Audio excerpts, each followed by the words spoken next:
আমি আল্লাহ রাব্বুল আলামিন কোরআনকে নাযিল করেছি।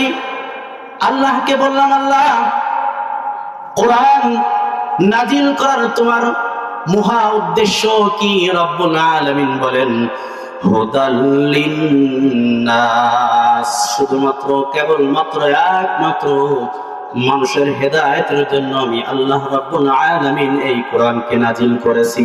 সুবহানাল্লাহ।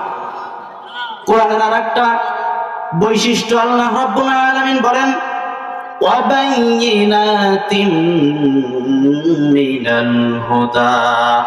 আল্লাহ তাআলা বলেন, এটা এমন এক কোরআন, এটা এমন এক কিতাব, এই কিতাবের মাঝে এমন নিদর্শন রয়েছে যেই নিদর্শন মানুষদেরকে সরাসরি জান্নাতের পথ দেখায়। সুবহানাল্লাহ। কোরআনের আরেকটা বৈশিষ্ট্য আল্লাহ রাব্বুল আলামিন বলেন, ওয়াল ফুরকান,